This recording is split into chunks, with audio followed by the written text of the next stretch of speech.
You don't have to knock yourself out with a shovel. You may be saving yourself from a stiff back or a heart attack. And all you had to do was wait. Patience. There's a type of person for whom everything is undertaken out of desire to achieve a goal. They prepare food in order to eat it, not just for the fun of being in the kitchen. They start a business in order to make money. They exercise in order to get in shape. I'm sure that some of these people are very successful, and they are certainly highly organized. But in my opinion, a person of truly strong character sees success as an adventure, not as a point with an estimated time of arrival. The latter approach to me is impatient thinking. Impatient thinking can lead a person into some very big mistakes. First of all, when you are always looking somewhere else, whether it's down the road or up toward the top of the mountain or off toward the left field fence, where you're hoping to hit that grand slam home run, when you're looking off in the distance like that, you often miss what's under your very own nose. That means the pleasure and fun of living which come in the here and now get overlooked for something that not only isn't here yet, but might never arrive. True patience is more than just a waiting game. Patience doesn't mean you sit around hoping for something to happen. Patience is not a passive quality. Sometimes patience can mean doing something else entirely, thinking about another venture, taking off in a different direction, while you give events a chance to run their course. All through his long career on the screen, John Wayne never felt he got the credit and recognition he deserved for his skills as an actor. Yes, his films were consistently successful at the box office, and even today, John Wayne is still the #1 favorite movie actor in the United States.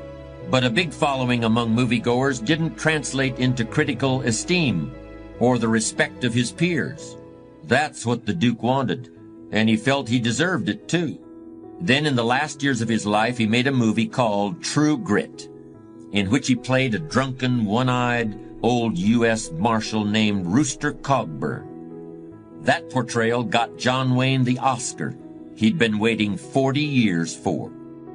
It wasn't the kind of high and mighty hero role he'd played when he was young that finally got him his award, but it was a role that he'd waited for all his life, and he didn't even know it was coming. A colleague of mine told me this story. He was traveling cross-country on a speaking tour and found himself delayed in Chicago while changing planes.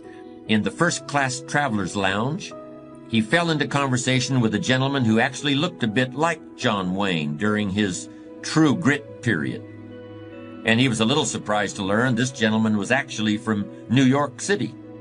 And there was another surprise. Despite his rough-hewn appearance, this fellow traveler proved to be extremely soft-spoken. His favorite pastime was playing chess.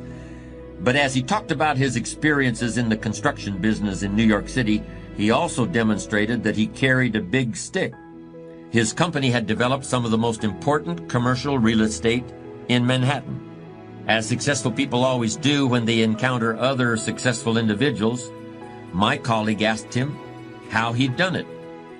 Well, he said, after I got my engineering degree, I spent some years getting hands-on experience in construction. I didn't want to be supervising people in any jobs that I didn't know how to do myself. Later on, when I started putting together my own projects, I had to deal with some pretty tough streetwise operators. Cement company guys, building inspectors, trucking companies. But I never tried to pretend I was any kind of hard case myself. I used to tell them right up front, you play straight with me, and I'll play straight with you. I never tried to take advantage of anybody, but I never let anyone take advantage of me either. You see, I always was, and I still am, a great counter-puncher.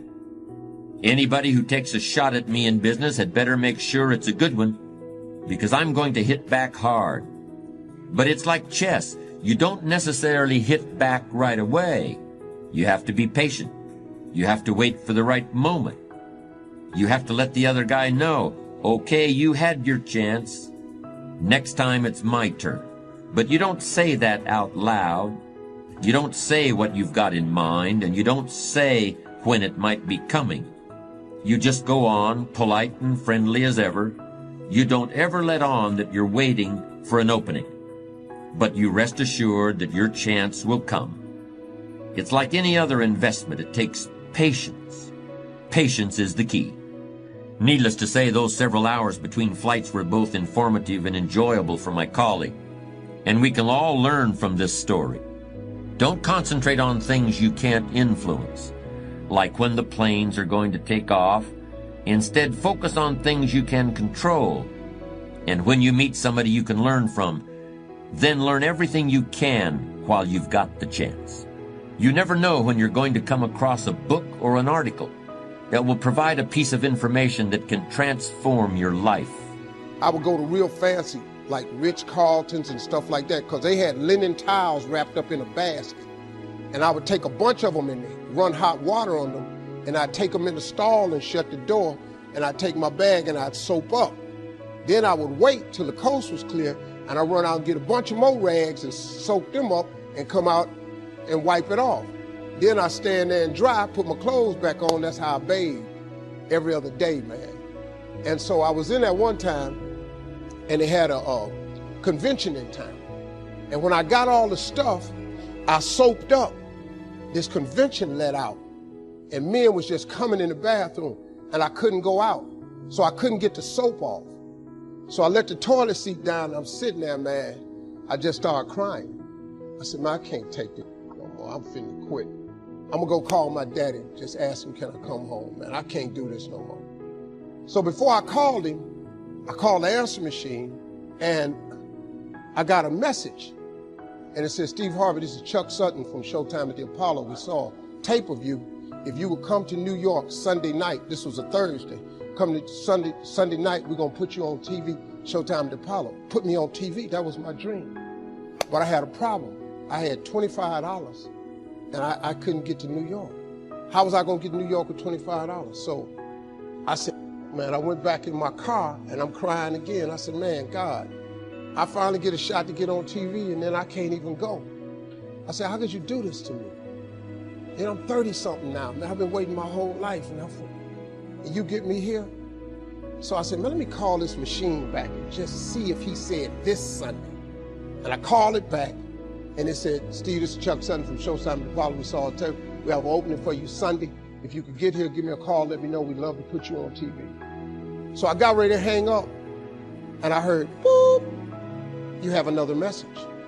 And I punched in the code, and the message says, Steve Harvey, this is Tom Sobel from the Comedy Caravan. I don't know where you are now, but I have a gig available for you in Jacksonville, Florida, to pay you $150 Friday night. If you can make the gig, let me know. I'm in Pensacola.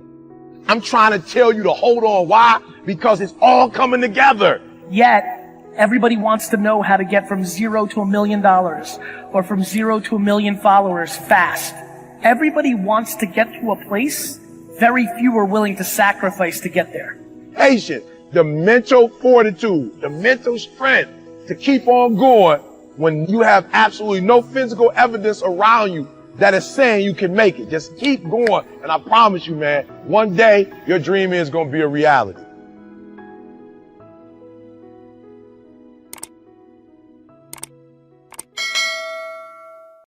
If I could just literally come off the stage and I could get real close to you and we could have kind of like a one-on-one conversation. There are two questions that I would ask you, and the two questions I'm about to ask you will really determine how successful you're going to be in this business. Without any question, these are the two questions. It's not like there's 3 or there's 4 or there's 7. There's 2, okay? Just trust me on this. I'm an old man. I know this. I've been around the block a few times. And there are 2 questions that if you can answer in a positive way about yourself, you're going to be very successful. And if you really cannot answer that in a positive way, to be honest with you, you're not going to be near as successful as you would like to be. The first question is very simple. What are you doing to develop yourself? And if you'd say, my gosh, John, I'll tell you right now, I'm doing a lot to develop myself. I've got a personal growth plan and I'm intentional in this and I'm doing this on a daily deal. If you could say that to me, then I'd say, hey, we're in good shape here. We're in good shape because that's the key. You know, what are you doing to develop yourself? And by the way, the reason that's first is not because you want to be selfish. It's kind of like almost a selfish question. The person says, well,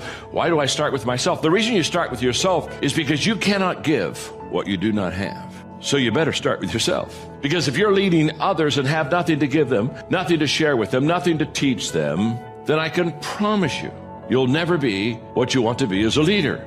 And I can promise you that after 40 years of personal growth, the secret of any success, if I've had any success at all, the secret of that success has been personal growth in my life. And growth has literally placed me where I am. So what are you doing to develop yourself? It's a huge question. And the 15 laws of the 15 laws of personal growth, basically these laws are all about developing yourself and developing the second question, what are you doing to develop others? You see, on the first question, you're foundational for your future. The second question is all about compounding, multiplication. That's where you build a huge business, when you know how to develop other people. Well, Paul Harvey said that you can tell you're on the road to success because it's uphill all the way. And I'm here to tell you, this something for nothing entitlement mindset that invades so many people's lives is a bunch of garbage. I can promise you, nothing that I've ever had worthwhile did I have just kind of fall into my lap like, oh my goodness, I won the lottery. And I know once in a while people win the lottery, but basically the people that win the lottery, half of them lose their money within 3 years, the money they won. And it's because they got money, but they never changed the way they thought. And can I tell you something? If you have all the assets in the world, but you don't change the way you think, you'll lose all the assets in the world. And what I have discovered in this whole process of trade-offs is that every step of the way of my journey, I have to trade something off. And and for you that are young, the good news is your trade-offs will never be easier than when you're young. Because I remember when Mark and I started out, I think, man, I gave up everything. I was a pastor to go in the ministry. I gave up everything. And then I started smiling. I thought, I'm sure I gave up everything. I didn't have anything to give up when I did. Christy talked about affirmations. Abundant thinkers understand the power of I am. Anything after the word I am is true to your unconscious mind, Michael. Anything after I am, anything after I am, even if you know it's not true, your conscious mind will believe it. Anything after I am. So the use of affirmations is very intentional and very consistent. I was diagnosed as clinically depressed in 1998, I'm sorry. I was diagnosed as clinically depressed. It didn't make sense. I had been in a relationship, I was engaged to get married, and my fiance, who I did not know at the time, was bipolar. And he'd stopped taking his medicines and under the belief system that love can cure anything. And so I ended up being picked up and thrown 3 feet across the room. And I ended up being choked until I passed out. And once I got out of that relationship, I just was different. It was different. So my mom insisted that I go to the doctor. I went to the doctor and I sat on the table and she checked me and talked to me and came back in with a prescription. And she said, Lisa, you're clinically depressed. And I felt like I heard Charlie Brown's parents talking like, wah, wah, wah, wah, wah. Clinically depressed, at least that'll make sense in that same sentence. And she handed me a prescription, and I read the prescription, and it had my name on it, and it said Prozac. And I said, do you mean I'm sad? She said, very, very sad. I said, can I try something? And I'm not recommending you guys, if you're on medication, you stop taking your meds, please don't do that. I asked my doctor, she agreed. I said, do you mind if I try something before I take this? She goes, yes, but I need to see you back in 30 days. If you're in the same condition, I need us to try this medicine. I said, okay, I can do that. So I went home, and every day I got in the mirror and I drilled I am every day, because I realized I had forgotten who I was. I just forgot. And it was okay to forget. I just forgot. So every day for 25 minutes, I just went over the I ams. Every day, I am. And then I paralleled that with I forgive you for. Then I paralleled that with I commit to you, Lisa. Every single day. I went back in 30 days and I'm talking to her and I'm on fire. She's just looking at me. And I'm just talking. She twisted her head again. And I'm just talking. She says, wait, I got to stop you. I said, what? She goes, what are you taking? And can I have some? I was like, I'm taking some of me. And so the power of I am can pull you through the darkest moment, the power of I am. There are 1,000 real reasons not to go, but the truth is that none of them matter. The truth is, if you want to build something in your life, then you have to remember what Mark Twain said. You have to get started, because at the end of the day, that is literally the only thing that's holding you back.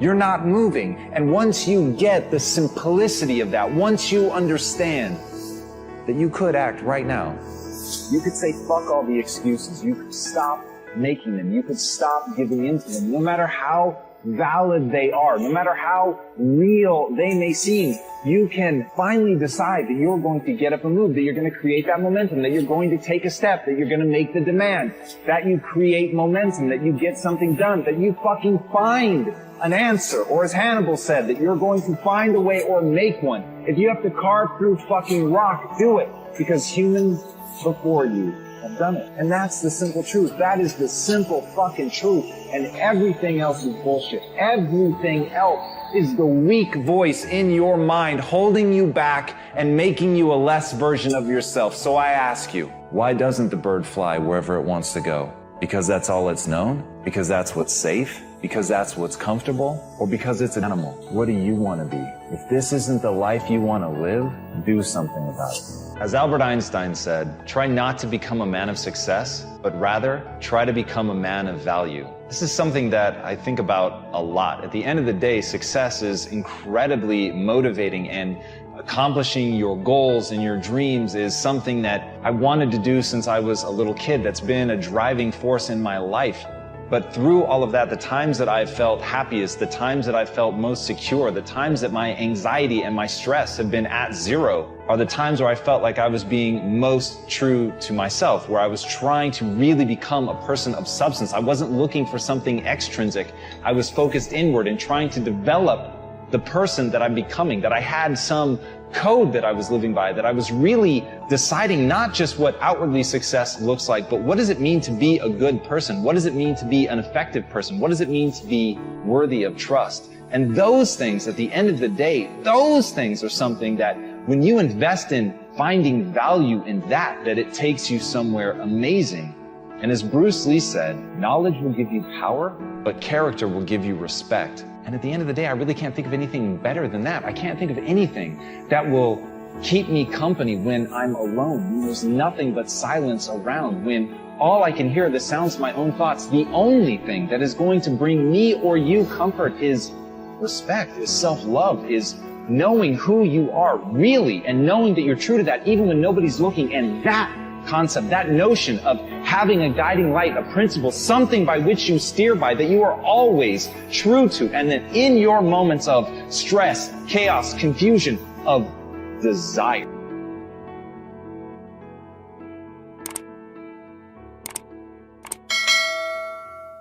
What are you going to do to separate yourself? I separated myself. I started getting up early, 3 o'clock in the morning. I'll never forget a kid from Chicago told me, like, yo, E, you talking about thank God it's Monday. You release your videos on Sunday night. I said, bruh, it's Sunday in Chicago. It's Monday in Singapore. It's Monday in Australia, baby. We ain't just getting American money. We all over the world. I'm separating myself. I'm putting my stuff out on Sunday night in the shy, but in the world, it's Monday. So what are you doing to separate yourself? 2, 3 more. Talk to me. What are you doing? Wake up early. I love it. What are you doing? Good. Taking extreme. I love that. Accountability. Coach ain't got to tell you. Your mama ain't got to tell you. Your daddy ain't got to tell you. But that's what happened when you got an entitled spirit and you think you there already. You don't hold yourself accountable. Good. Talk to me. Good. Figure out your priorities. Give me some of your priorities. So you leaving the gym early. Give me an example sometime what you left the gym early for. Good. How much money that pay you? No, I'm gonna say it again. How much money that pay you? But staying in the gym could possibly do what? Take care of your family. Good. Somebody else. Love it. Talk to me. Good. Stop worrying about what other people got. Because one day you gonna what? Bro, when I see these bros making, when I see them making paper, this is what my mama used to tell me. My mama say, if he got his mail, then that mean the mailman is on the, when I watched, and this year he got, I'm like, whoa, we can make that kind of money, let's go, eh? And guess what? It don't mean I'm gonna make the same money, but it shows me I can be a millionaire as an African-American male who puts in the time with his craft. So I'm not watching what other people are doing, but am I being inspired by other people? Absolutely. So we're not watching what they do, because guess what happens? Just because a man is on top one day, it don't mean he's gonna be on top forever. And just because you're not on top today don't mean you ain't gonna be on top forever.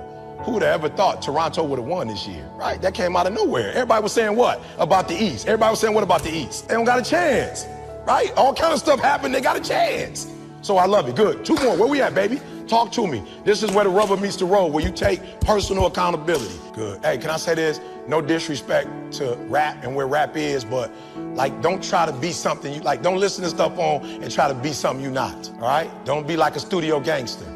Right? For real, some of y'all, you come from good backgrounds. Like, embrace that. Some of y'all come from good homes. Good parents. You got two parents at the crib, or you got your mom and your dad both involved in your life. Your grandma doggone took you to church. Your mom prayed with you, and you get out the house trying to act like, you feel me? Like I told you, I'm from the shop. You can look up my birth certificate. I went to school too in Detroit. You can look it up. I don't gotta act like I'm hard. I don't gotta act like I'm nothing. Like I'm going to be who I am. Y'all all came outside. Each one of y'all, when y'all came outside, I did what? I shook your hand and looked you in your eye and said, what's up? And I said what to you? You know you can do it, but you just don't want to do it. You figure that, hey, I'll do it on another day. I'll do it tomorrow. I'll do it on this day. I'll do it on this day. I know. You know so much, but you do so little. Are you understanding that you cannot remain the same? Do you understand that you're going to have to continue to, as I like to say, evolve? Evolving to me means a lot more than just changing.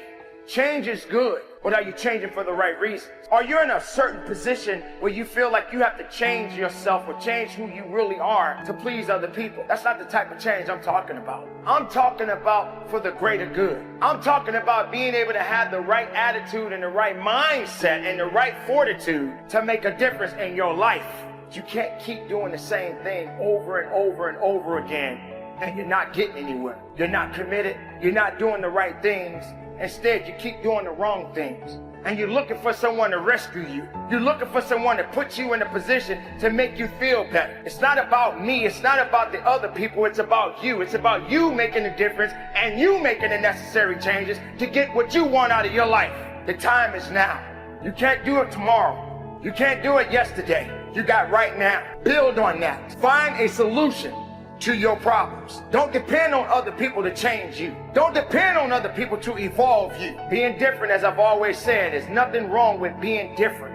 Stand out in the crowd. Don't be like everybody else. Don't feel that you got to belong to a group of people for people to respect you. If you don't like where you are, then you must change what you do. But not just change, start evolving. Evolve into something that's unique. Become something great. Believe in yourself and understand that it takes work and it takes an idea, and you have to understand that there's going to be some sacrifices that you must make. So when are you going to make a change? When are you going to finally realize that it's up to you? What you need to be focusing on is a better life, a better understanding, better you. And if you're not willing to work on that, if you're not willing to change that, then how strong do you really think you will be in the rest of the life that you've been given? I'm always prepared. I prepare for what's coming. Here's the deal. Change is inevitable. So here's what's going to happen. No matter what's going on in your life, it's not permanent. Everything is going to change. So there's two things you can do with change. You can react to it or you can participate in it.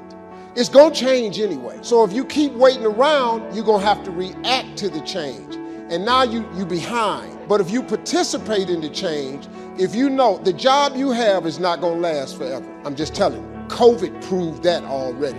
Where you go to work at every day, that's going to change. COVID proved that already. Your best laid plans has changed. So what you got to start doing is you got to start anticipating that it's going to change and just start living your life with the preparation for change. No matter what you're doing, you could be doing more. Remember that. It's 24 hours in a day. You got to use as many of those hours to prepare stability for yourself as you can. I said it online, I got in a lot of trouble. If you sleep 8 hours, you're not ever going to be rich. If you have any dreams of being rich, you cannot sleep 8 hours a day. It's only 24 hours in a day. If you sleep 8 hours, that's a third of your life. How can you cannot be asleep a third of your life and become successful. You can't. People got mad at me. They're talking about Steve Harvey prefers wealth over health. No, I'm just telling you, if your ass wants to hit it and be rich, you got to quit bullshit. You got to get your hustle and grind on. You can't sleep 8 hours. Well, how much you sleep? I sleep between 4 and 5 hours. If I get 6 hours, woof, I'm tired. Plus, I'm old. I got to get up. I want to see what today is. I can't miss nothing. I'm old, man. I'm 64 years old, so I can't be laying in the bed waiting. I got to get up early. I'm up before the sun come up every day because I just want to see what else God got for me. He done gave me a lot. Might as well go see the rest of it, right?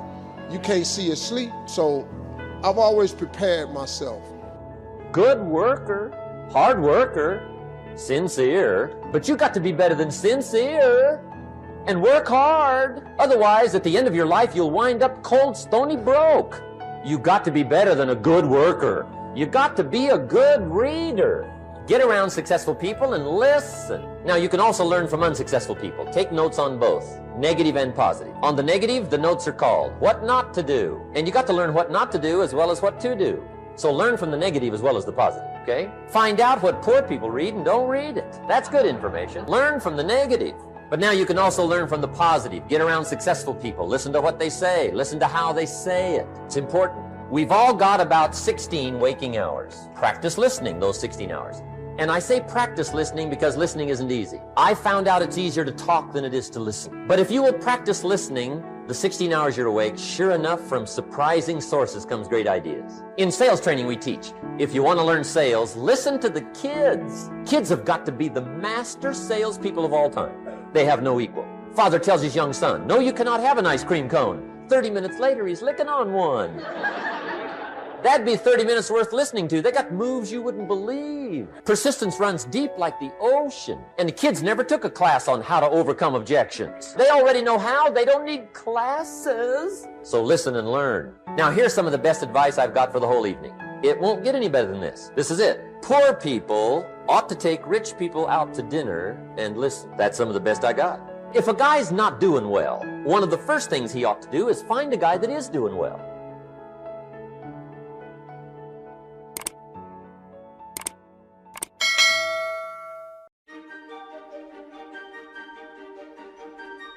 If normal is getting on your nerves, then you got to change something. Being mediocre was driving me crazy. Poverty, I was sick of it. So learn from your personal experience. Second, other people's experiences. That's me, other people. That's your teacher. And what that junk DNA really is epigenetics. Now, it's just a fancy word for we respond to our environment, and more aptly, we respond to stress in our environment. You can protect yourself from negativity. And that's what stops most people, negative thoughts. You can coat your mind from negativity. It's a real simple exercise to do. I do it every morning before I walk out the door. So I walk out as a positive person. You know, I get tired sometimes. That's different from being negative, because I get mentally drained from my job at times. But to coat your mind from negativity, the way you can put a coating around your mind is with one simple thing: gratitude. Gratitude erases negativity. I'm gonna show you how this works. If you wake up in the morning and you start having negative thoughts, man, this ain't my day.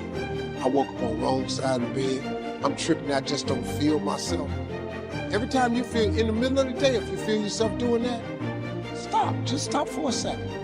That's your friends, colleagues, the people you meet that can pass along to you their experiences, what's happened to them, the mistakes they made, how they corrected them, how they changed their health, changed their bank account, changed their income, and changed their future. Other people. Now, there are two kinds of people to learn from. One is failures. It's too bad failures don't give seminars, right? That would be valuable. Have them tell you how they lost it all and threw it all away, threw their health away and threw their friendships away, and things didn't work out well. That would be valuable. But now then, we must also learn from positive people that have done well. They've got the health, and so we ask them, how did you become so healthy? They've got the skills, so we ask them, how did you become this skillful? They've got the income, so we ask them, how did you get here in such a short period of time? And start going over in your mind everything you have to be grateful for. Not everything you want, everything you already have, because what you have is substantial. You just haven't gone over the list and taken inventory in a long time. But the fact that you can walk, that's a blessing. The fact that you woke up, that's another blessing. The fact that you can see, think, reason, that's another blessing. The fact that you can go somewhere and get yourself something to eat, that's another blessing. The fact that you can go and turn the key and call someplace home, that's another blessing. The ability to dream is a blessing. The fact that you have an opportunity to get it right is another blessing. The fact that you're beautiful, that's another blessing. The fact that you have any measure of health, that's another blessing. And I'm just talking to you, I don't even know you. I could give you 50 things you ought to be grateful for right now. I don't even know you. So now here's what's important in personal development. In learning from other people, we learn, number one, by observation. We learn what we see. We watch people that are successful in what they do. In sports, we watch their disciplines. In business, we watch their disciplines. Second, we learn by what we hear. Learn by listening. And then listen to the sermon on Sunday morning. Listen to the lecture. Listen to the teacher. Listen to someone who's got something good to say. And then number 3 is vitally important on personal development, and that is read all the books. All the books you can possibly read in your lifetime. Mr. Schoaf got me started on my library. I've got one of the better libraries. And then I started keeping a journal. One of the major things my teacher taught me was to keep a journal. He said, don't trust your memory. If you hear something good, just make a little note and write it down. So I would suggest you do the same. Anybody ever seen a professional bodybuilder? No? Okay. A professional bodybuilder hardly looks human to me. It's unbelievable what they're able to do, but they show in a very real and tangible way what you can do to the human body when you understand how to put it under stress. Now, if you've ever been to the gym, you know that the real money is in tearing the muscle down, not building it up. You actually build up the muscle while you're sleeping based on what you've eaten. So the act of bodybuilding, of actually going into the gym, is an act of tearing down so that you can create the stress so that your body can respond. Now, if you remember nothing else from my talk, remember this: humans are the ultimate adaptation machine. When you get a thought that's not your thought, stop letting that thought just take control. It doesn't belong there. Anything that's not in alignment with your dreams and your goals, let it go. And so you're going to stop in the middle of the day with your phone, and you're going to put your earphones on, and you're going to listen to whatever you listen to, and you're going to take 5 minutes, 10 minutes, however long it takes, and you're going to get out of that funk. Okay, how many of y'all, you get into a funk sometime? Let me see your hand, be honest. How many of you get into a funk for more than like you let it just take the whole day? Just be honest. Stop. We're going to do a 5-minute funk. I'm just being real. That's it. That's our rule for the new year. 5-minute funk. That's it. And after that 5 minutes, it's over. And during the 5 minutes, we're going to stop it. So we might stop it at 2, we might stop it at 3, but by 5, it's stopped. What would your life look like if you only listen to your voice and you use your inner energy to help you to become successful? What would it look like? Just by being human, each and every one of you is capable of great change. Who you are today does not predict who you can become. Who you can become is the answer to a very simple question. What do you want? And what price are you willing to pay to get there? What do you want? And what price are you willing to pay to get there? Kobe Bryant, one of the greatest athletes of our time, would show up on game day, and if he saw anybody else at the gym as early as him, even though he was always the first on the court, he would end up practicing longer than that person. And I had the honor of interviewing one of those people one time. And he said, I went up and asked Kobe, we have a game in an hour. Like, what are you doing out here practicing so long? And Kobe said, I needed you to know that I was willing to outwork you. Now, let me ask you this. How many of you have listened to other people's voice? You listen to it. Let me see your hand. You literally listen to other people's voice. Hands down. How has that worked out? I'm just being real. Here's what's crazy. It don't even work and you still doing it. Like, it doesn't even work. Like, it don't even help you, but you still doing it. You know why? Because you're more concerned about how they feel about you than how you love yourself. And you got a love problem, you need to fix it. You don't love yourself, and you need to fix that. Why? Because you're concerned about what they think. They're not even you. And so we're gonna fix our thinking. We're going to channel our energy, and this is gonna be the best year of our life. Does that make sense? All right, today is all about you. This is all about you. All right, I'm gonna watch some tape later, and I'm gonna get some of this stuff for myself. So I love when CJ come up and Josh come up, because I get to learn. And we got a powerful second day for you. I love y'all so much that I think it was 2018. I heard, okay, so do me a favor. Stop being deep and take everything you learn and use it. And in that game, they ended up winning. And that lesson stuck with that guy forever. When you're willing to put in the work, when you're willing to take control of your environment and put yourself through the stressors required for adaptation, you literally can become anything. And my life is proof of that. So I stand here as one of the founders of a company called Quest Nutrition that we took from not existing to being valued over $1 billion 5 years later. Thank you. That was the guy whose mother, not too long before that, just quietly assumed he was going to fail at college. But what I began to understand is that I could harness that ability to adapt.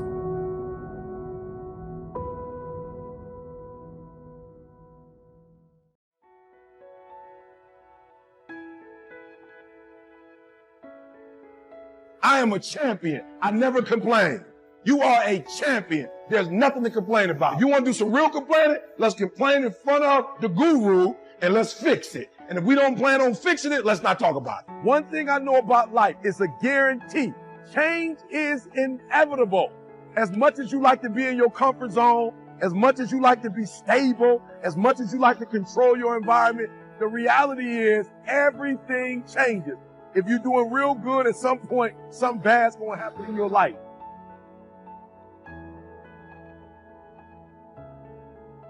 You can win. You should win, and you will win if you just keep coming. You keep getting after it. You keep doing one more. Mistakes are going to happen. Make 1,000,000 mistakes. Just quit wasting your energy making the same mistakes. You have to make a decision that I will learn from this thing. Every experience is my education. So the good experiences and the bad experiences, I'm going to learn from that, and I'm going to discover the opportunity for me to grow and for me to get better.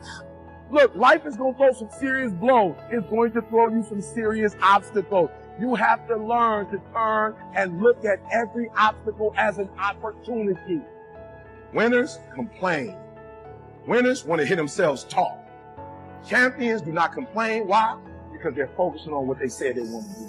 This is evidence that your mind is powerful. You'll find that athletes like Roger Bannister, they would visualize themselves having success. And so you'll find the great athletes, they don't just do physical training, they mentally train themselves to see the result in advance. So in this lesson, what I want you to do is practice the art of visualization. I want you to imagine the perfect day. What would a limitless day be like for you from the moment you get up to when you go to bed? Because if you could see it here, you could create it out here. Because what you vividly imagine, you're rehearsing.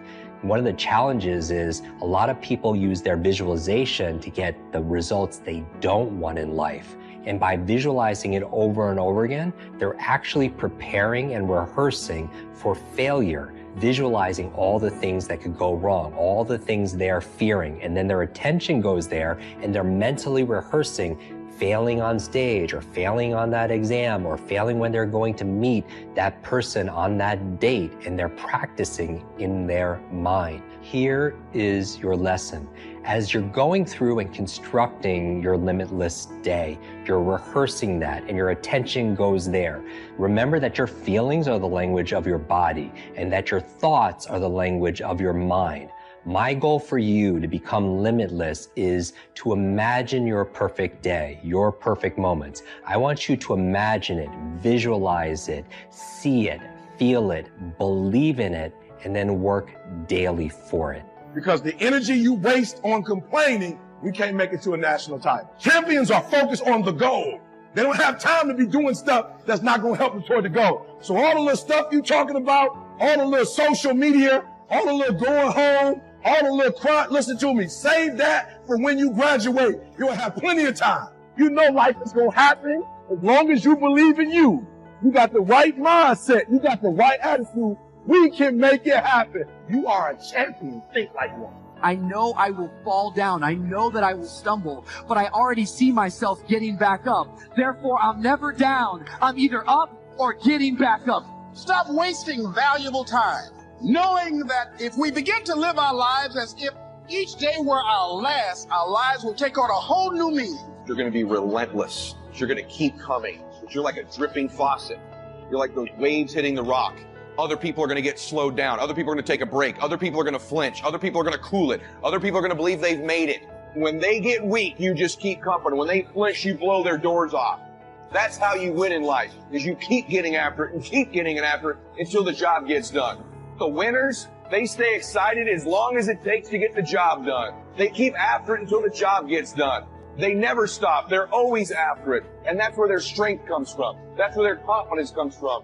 It might not be a year or 2 years or 3 years, but you're going to stay excited and you're going to keep doing one more until the job gets done. You can always go 11 instead of 10. You can always make the next phone call. Always do one more meeting. Always do one more. Always, always, always.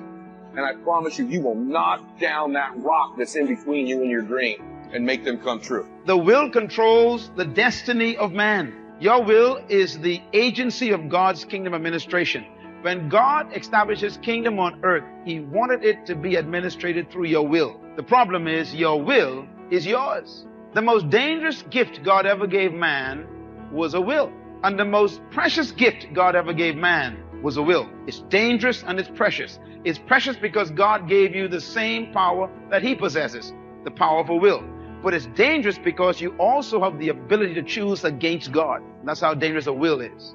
God intended to use the will of man to fulfill His will on earth. So God wanted you to use your will for His will. The only problem is a will gives you the power to choose, even against the will of the one who gave you the will. I want you to follow this thinking now. Number 3, the seat of the will is the conscious and the subconscious mind. That's where the will lives. It lives in the heart. Your heart is your subconscious mind, and your subconscious mind is the seat of control for your life. Then you got two minds, in case you don't know. You got a conscious mind and a subconscious mind. Sub means below. So you got a mind that is always conscious, but then you got a mind beneath that that is not always conscious, but is deeper and more important than your conscious mind. And your conscious mind feeds your subconscious mind information. And the more your conscious mind hears something, it feeds it to the subconscious mind. That is why repetition is dangerous. Repetition constantly goes to your conscious mind. But the more your conscious mind hears something, it begins to deposit it, or can I use the technical term, it downloads it to your subconscious mind. Now, you are safe as long as something is in your conscious mind. You're still safe, because you can forget what's in your conscious mind. But the key is to get it to your subconscious mind. Once it gets there, then you are in trouble. Why? Because the mind is the center of thought, and it holds the key to life. Now, when I use the word mind, another statement to write down, as a man thinketh, so is he. We all know that. But please quote it properly. As a man thinketh where? In his heart. There are two thinkings. There's a think and there's a heart think. Now, the word heart here is a Hebrew word referring to the subconscious mind. That's the one below. Solomon says, you are whatever is in your subconscious mind. Your subconscious mind is your heart. Your subconscious mind is your heart. Your subconscious mind is your heart. Whoever controls your heart controls your life. Whoever can get enough information into your subconscious mind will control you. Because as a man thinketh in his heart, that's the man. So if you want to control the man, all you've got to do is control his heart. And how do you control his heart? First, you work on the conscious mind first, and you keep repeating until the conscious mind deposits it in the heart. And now you're in trouble. That is why some of you are having problems with battles of things you're trying to change and you can't change them. Old habits that you were keeping for the last 20 years, and now you want to change, and it's tough to change. Young people, that is why God tells you to stay away from evil things.